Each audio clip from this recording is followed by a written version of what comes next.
तो नर्मदा जी ने सोचा कि जब हमारे पिताजी इतनी तपस्या कर रहे हैं तो मेरा भी कर्तव्य है कि संसार में जितने जनमानस हैं उनका कल्याण करने के लिए हम स्वर्ग के माध्यम से अपने पिताजी के कंठ से जो है पृथ्वी पर जाए और पृथ्वी वासियों का कल्याण करें। और आज नर्मदा के जल का महत्व देखिए, देश विदेश तक जल पहुंच रहा है। नहर के माध्यम से गुजरात तक तो पहुंच चुका है, कैनाल के माध्यम से गुजरात तक तो जल नर्मदा जी का जा रहा है और इसी नर्मदा का जल वहां के लोग पी रहे हैं। वहां तो जल की समस्या है, टैंकरों में भर भर के ट्रेन के डिब्बे में जल बाहर जा रहा है नर्मदा जी का। अब आप सोचो, नर्मदा कोई साधारण नदी है क्या?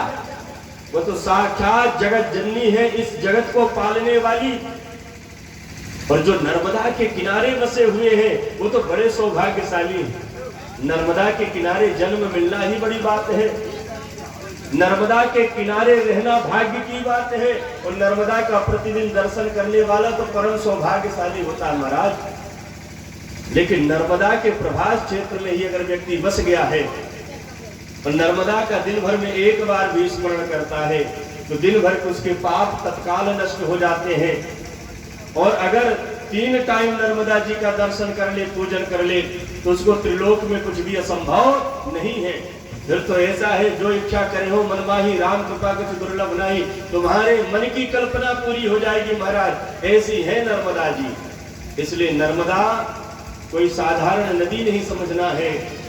जिस प्रकार से गाय को कोई साधारण जीव नहीं समझना है, कोई जानवर नहीं समझना है, साक्षात गौ माता है, ठीक उसी प्रकार से नर्मदा जो है, नर्मदिया भी कहते हैं, वो जगत की जननी है, जगत की माता है। बोलिए नर्मदा मैया की।